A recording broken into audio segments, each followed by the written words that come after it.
신약성경 디모데전서 1장 12절부터 14절까지를 봉독합니다.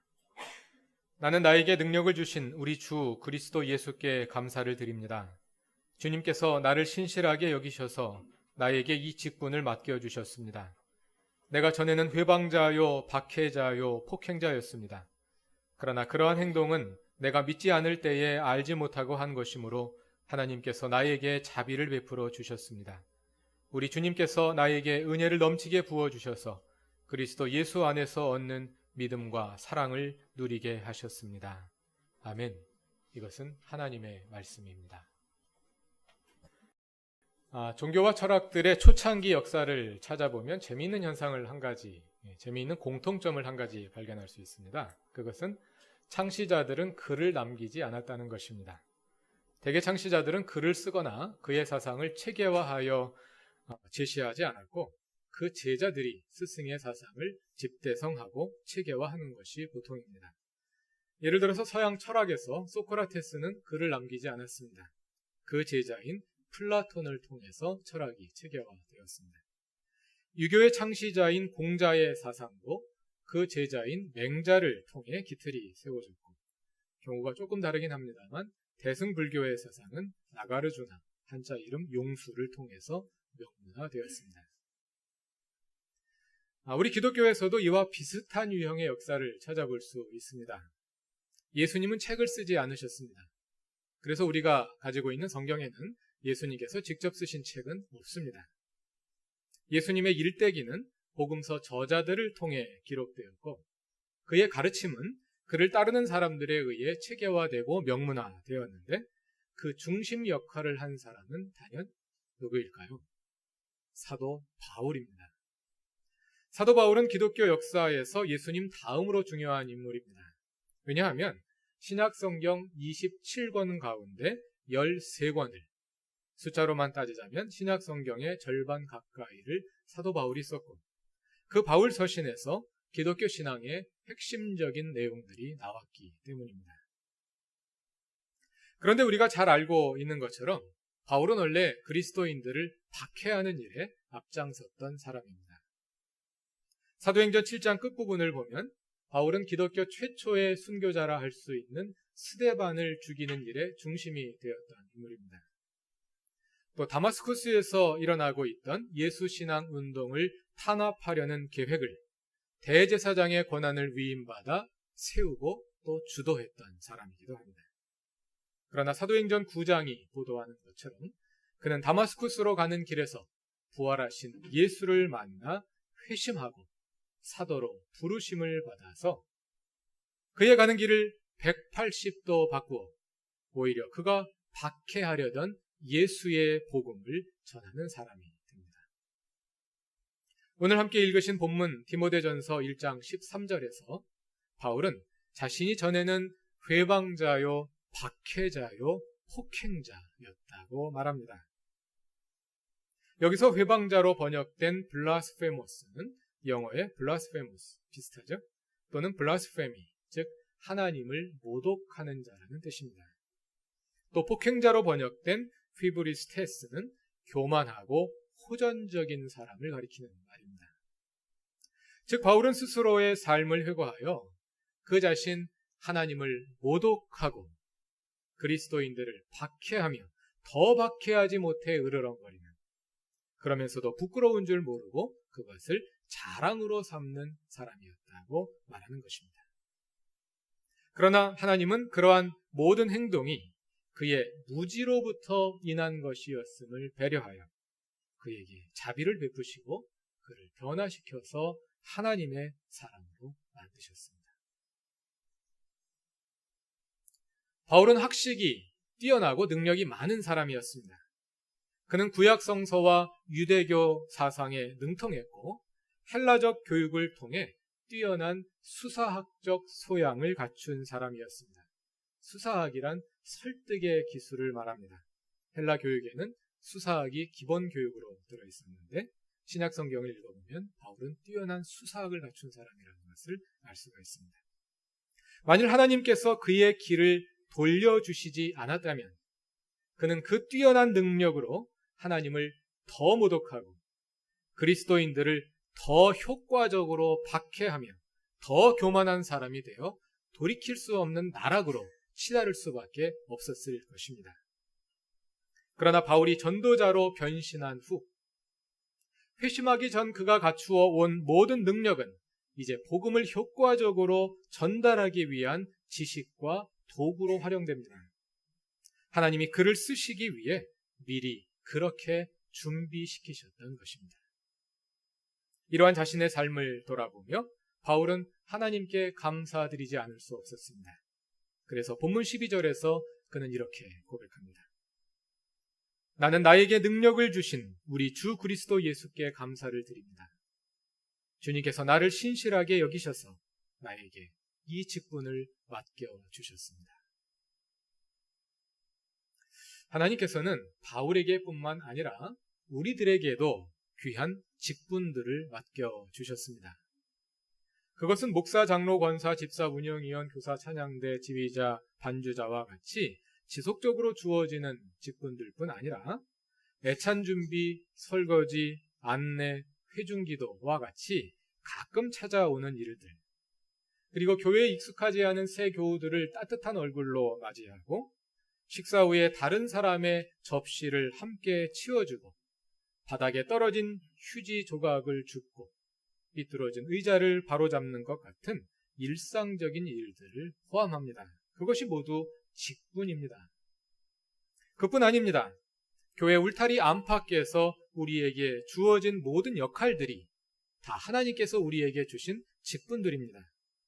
부모로서, 자녀로서, 아내로서, 남편으로서, 선생으로서, 학생으로서, 직원으로서, 상급자로서, 부하로서, 가정주부로서, 고객으로서, 점원으로서, 군중들 사이를 지나가는 보행자로서, 다른 차들과 함께 움직이는 운전자로서 우리들에게 주어지는 크고 작은 역할들이 다 하나님께서 우리들에게 주시는 직분입니다.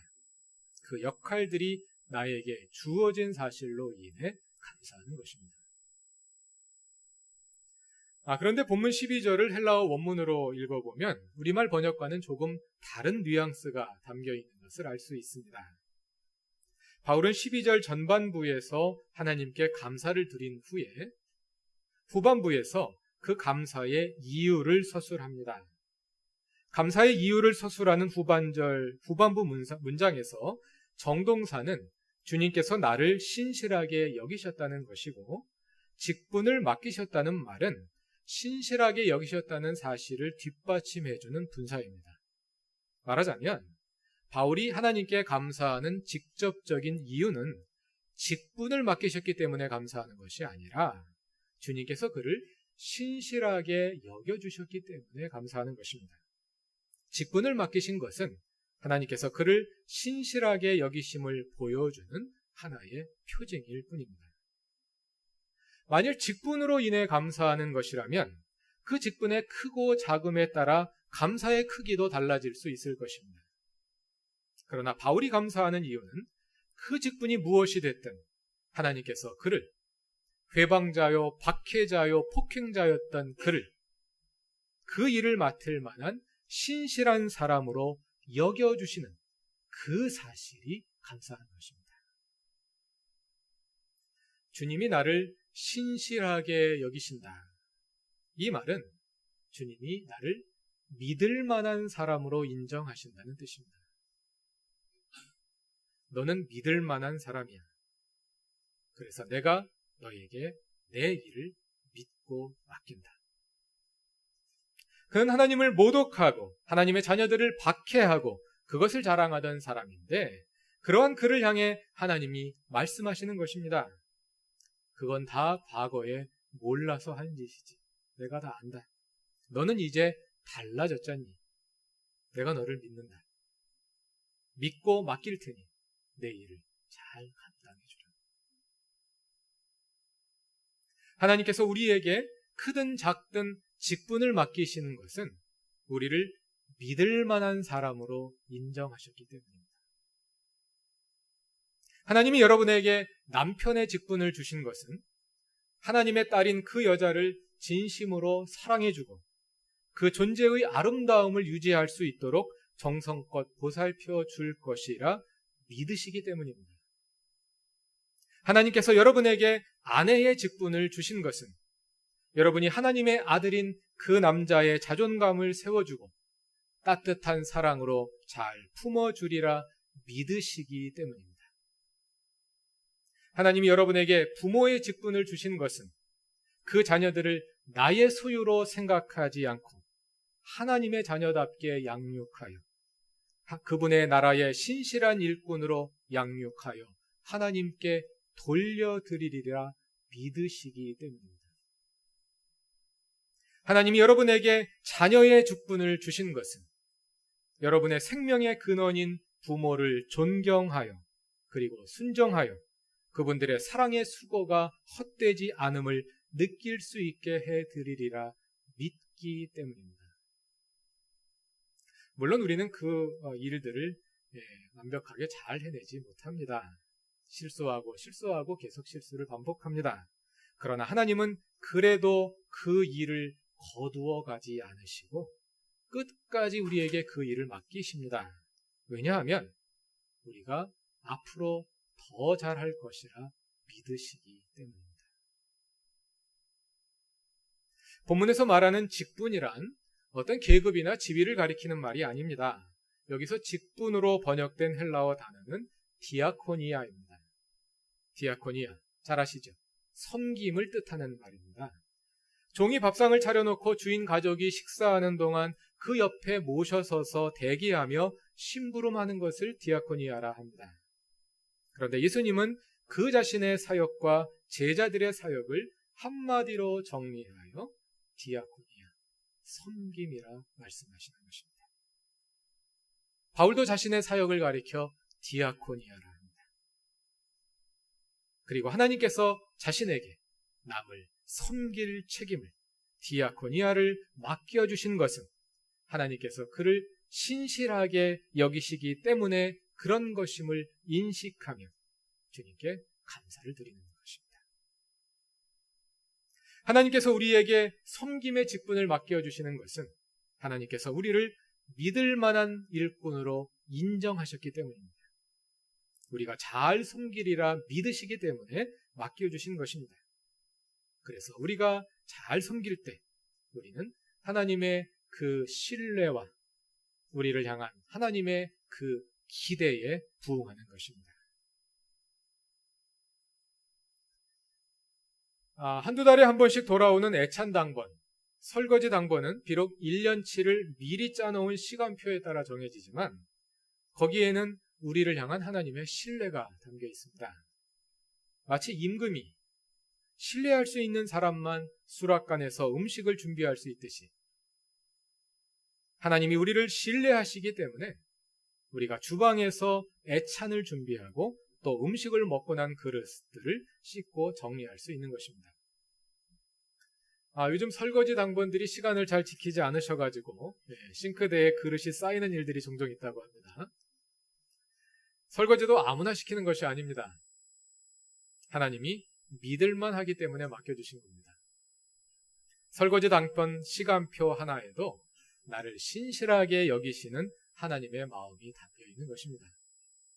2층 친교실을 지나가며 설거지 당번 그 배정표를 보실 때마다 하나님이 나를 이렇게 믿어주시는구나, 이렇게 느끼실 수 있기 바랍니다. 우리 교회는 소수의 당회원들이 주도하지 않고 해마다 새로 임명되는 평신도 운영위원들이 자율적으로 교회를 이끌어갑니다. 오랫동안 함께 신앙생활을 해온 분들을 중심으로 운영위원회가 구성되다 보니 모든 일들이 무리 없이 잘 진행됩니다. 사안에 따라 종종 격론을 벌이지만 그로 인해 마음의 상처를 입는 사람은 없고 결과적으로 의견 조율이 부드럽게 이루어집니다. 아무도 그곳에서 권력을 휘두르려는 사람이 없습니다. 만일 그런 사람이 있다면 아마 괴상한 사람 취급을 받게 될 것입니다. 그것이 우리 교회의 분위기입니다. 이것은 그루터기 교회가 내세울 수 있는 장점 가운데 하나입니다.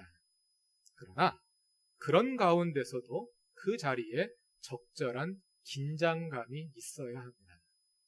왜냐하면 그 일은 하나님께서 우리를 믿고 맡겨주신 일이기 때문입니다. 운영위원들은 우리 교회를 향한 뜻을 하나님께 각자 여쭈어 귀담아 듣고 각자가 보고 들은 것을 종합하여 그것을 우리 교회를 향한 하나님의 뜻으로 결정합니다. 그래서 운영위원들은 누구보다 더 기도하며 하나님의 뜻을 묻고 또 듣기에 힘써야 합니다. 이러한 긴장감은 운영위원들뿐만 아니라 우리 모든 교우들 가운데에도 있어야 합니다. 왜냐하면 교우들이 한 가족처럼 편하게 지내고 흉어물 없이 털어놓고 대화를 하는 분위기가 우리에게는 편하지만 교회에 새로 나온 교우들에게는 그것이 오히려 소외감을 갖게 하는 원인이 되기도 하기 때문입니다. 기존 교우들에게는 자연스럽게 느껴지는 일들이 새 교우들에게는 부담스러울 수 있습니다. 자연스럽다는 말은 자연에서 왔다는 말이죠. 우리에게 자연스럽다는 말, 그건 결코 자연에서 온 것이 아닙니다. 우리가 그렇게 익숙해진 하나의 문화입니다. 그래서 어느 집단에 속한 사람들에게 자연스럽게 느껴지는 일들이 외부 사람들에게는 매우 낯선 것일 수도 있습니다. 그것은 마치 가족들끼리 파자마를 입고 앉아있는 거실에 모르고 들어간 손님이 느끼게 될 당혹감과 비슷한 것입니다. 가족들 간에는 흉어물이 없습니다. 파자마만 걸치고 함께 있어도 자연스럽고 거북하지 않습니다. 그러나 손님에게는 그렇지 않습니다. 그래서 그 손님이 우리 가족이 될 때까지 우리가 의도적으로 복장을 갖추고 격식을 차려줄 필요가 있습니다. 그것이 새 교우들을 섬기는 것입니다. 이것은 지금 우리 교회 전체가 유념하여 함께 감당해야 할 가장 중요한 섬김의 직분 가운데 하나입니다. 이번 달부터 운영위원회는 어떻게 우리 교회가 새 교우들의 수준으로 눈높이를 낮추어서 구루터기 교회를 새 교우들에게도 편안한 교회로 만들 수 있을지에 대한 고민과 논의를 함께 시작했습니다. 이것은 한두 가지 지역적인 조치를 함으로써 해결될 수 있는 문제가 아닙니다. 우리 교회가 오랫동안 굳어져 온 습관을 바꾸어 나가며 해결해야 할 문제입니다. 체질을 바꾸어야 할 문제입니다. 이런 가운데 몇 가지 일들을 우선적으로 떠올려 볼 수 있겠습니다. 먼저 우리의 대화 가운데 파자마 수준의 내용들이 많습니다. 서로 간에 웃음을 자아내기 위해 하는 말들이지만 교회에 처음 오신 분들의 입장에서 들으면 여기는 나 같은 사람이 낄 수 있는 자리가 아니구나 하는 느낌을 갖게 될 때가 종종 있습니다. 친한 친구 사이에서는 우스갯소리이지만 그렇지 않은 사람이 옆에서 그 말을 들었을 때는 공격을 당했다고 느낄 수도 있습니다. 우리의 대화를 한번 점검해 봅시다. 교우들끼리 대화를 할 때는 항상 그 자리에 새 교우가 있다고 생각하고 대화를 시작할 때는 없었지만 어느 사이에 들어올 수도 있습니다. 새 교우의 입장에서 한 번 더 생각하는 습관을 만들어 보면 좋겠습니다. 교회는 가족입니다. 가족과 같은 사적인 친밀함이 있는 자리입니다. 그러나 동시에 교회는 나와 다른 생각과 배경을 가진 사람들이 함께 모이는 공적인 자리입니다. 우리가 노력해야 할 또 다른 분야는 시선과 표정입니다. 가족들끼리 거실에 모여 있을 때 일부러 서로 눈길을 마주치거나 서로를 향해서 일부러 웃음을 자아내려고 노력한다면 굉장히 부자연스러워지겠죠. 그냥 각자 편한 자세로 앉아서 하고 싶은 일들을 하다가 필요할 때 얼굴을 마주대하고 대화를 나누기도 합니다. 그렇게 해도 가족의 유대감이 유지됩니다. 왜냐하면 가족이기 때문입니다. 그러나 그 집에 온 손님은 다릅니다. 아무도 그와 눈길을 마주치지 않고 눈길이 마주쳐도 무표정하게 지나치곤 하면 손님은 이 집 식구들이 나를 불편해하는구나 하고 생각하게 됩니다. 어떤 점으로 인해서 이 사람들이 나를 멀리하는 걸까 하며 불안해하게 됩니다. 우리 교회는 새 교우들에게 등록을 강요하지 않는 전통이 있습니다. 좋은 전통입니다. 그러나 모른 척하는 것은 좋은 전통이 아닙니다. 교회에 처음 예배를 드리러 나왔는데 아무도 아는 척을 안 하면 처음에는 그것이 편할 수 있습니다. 그러나 한두 달을 출석했는데도 아무도 눈길을 주지 않으면 저 사람들이 나를 무시하는구나 라고 생각하게 됩니다. 등록을 강요하지는 않을지라도 최소한 그 사람이 거기에 있다는 것을 인정해 줄 필요가 있습니다. 그러나 갑자기 너무 적극적으로 친절해지려고 하실 필요는 없습니다. 그럼 이상해지겠죠. 그냥 주변에 새로 나온 교우가 없는지 둘러보고 그분들을 향해 따뜻한 미소를 한번 날리면 됩니다. 물론 잘못 날리면 역효과를 볼 수도 있습니다. 미소가 아니라 비웃음과 비슷한 것을 날린다든지 아니면 나는 내가 지난 여름에 한 일을 다 알고 있다 이런 식의 썩소를 날리게 되면 오히려 그분들을 주눅들게 할 수도 있습니다. 그냥 우리의 표정과 미소에 우리의 진실한 마음을 담으면 됩니다. 이런 마음입니다. 당신이 있어서 행복합니다. 당신으로 인해 그루터기는 더욱 교회다워질 것입니다. 우리 함께 잘해봅시다. 이런 마음입니다. 다 같이 옆 사람을 보고 저를 따라 연습해 보겠습니다. 나중에 새교우들에게 잘하기 위해서. 옆에 새교우들이 있으면 더 좋고요. 옆 사람을 보고 저를 따라서 연습해 봅시다. 당신이 있어서 행복합니다. 그냥 말만 하지 마시고요. 얼굴을 보니까 이 사람 진짜 행복하구나 이렇게 느껴지도록 당신이 있어서 행복합니다. 당신으로 인해 그루터기가 더욱 교회다워질 것입니다. 자, 이제 오른손을 들고 우리 한번 함께 잘해봅시다.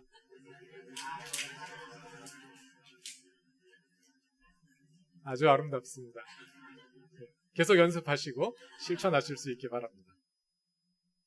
하나님께서 새 교우들을 우리 교회에 보내주시는 것은 우리가 그분들을 따뜻하게 맞이하여 가족의 일원으로 삼아 주리라 믿으시기 때문입니다. 그분들은 하나님의 자녀들입니다. 하나님께서 우리를 믿으시고 당신의 자녀들을 우리 공동체에 보내시는 것입니다. 그러한 하나님의 자녀들이 우리 교회에서 낯선 사람처럼 대우받고 쓸쓸하게 떠나간다면 하나님의 마음은 더 쓸쓸하실 것입니다. 그동안 우리 교회에 발을 디뎠다가 정착하지 못하고 그냥 지나간 분들이 많습니다.